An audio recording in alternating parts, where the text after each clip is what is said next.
Welcome back. Today we're going to continue our holiday meals, and today's is going to be greens. Yes. A tasty greens recipe. Stay tuned. Stay tuned. This tea is hot. Too bad we ain't got nothing to spill. Okay, so what I'm gonna do here is I'm gonna show you guys how I cut. We got collard greens, how we cut this. Usually I stack like a lot of them, but This is just to give you an idea of how we cut it. Yeah. And you can use whatever greens you just do prefer. We always use collard greens. And she's just going to cut off the stem. like I said, it's easier just to stack them up on each other. Yeah. So that way you can get a lot of them done out the way. And wash them. Absolutely. And then she's just rolling them and cutting them into pieces. And bite-sized pieces too. Bite-sized, yep. So usually if it's pretty big, I'll cut it again just a couple times. But yeah, that should be good. Okay, now that we got our greens cut, I have the heat on medium high. White onion. I got a white onion today, y'all. I got it right this time. Okay, the tomato. And as usual, we'll put the measurements and ingredients in the description box. And then I'm just gonna add some olive oil. Not too much. And you could actually skip out on the oil and just use water if you want to, because we're gonna add veggie broth. I usually don't put water in it. I mean, oil, but that's fine. And then I'm taking the lazy way today. Adding a little bit of garlic.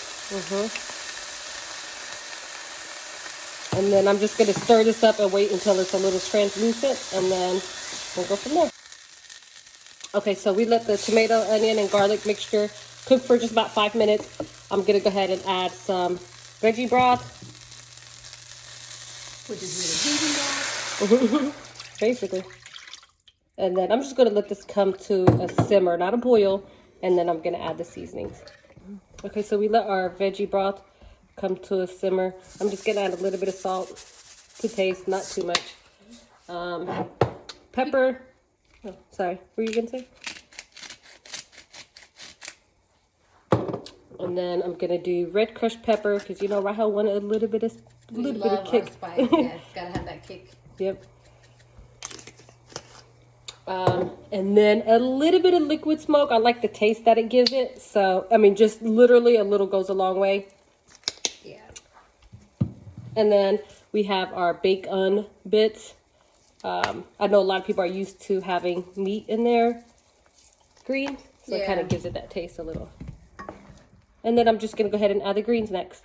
Oh, and I was going to say too, if you guys have a pressure cooker, I'm just too lazy to pull mine out, but if y'all have one, it's so much easier to cook it there because it doesn't take as long, you know?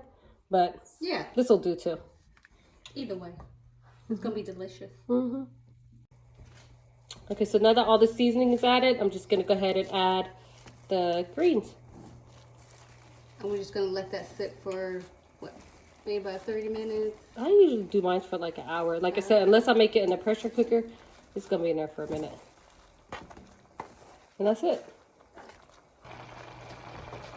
All right, we're about 30 minutes in, and it's not quite tender, so we're going to leave it in for another 30 minutes. As we said, an hour is preferred, to get it that nice Tender. texture, tender texture. And we got the heat on medium, but you said you might want to turn it down. I just turned it down to low, and I'm just going to put the lid on, and that's really it. That's it. Okay, so here's the final product, guys. So, yeah, that was about an hour. Yeah. It's all good. And it tastes so good. We tasted it, of course. And that's it. Thanks for watching.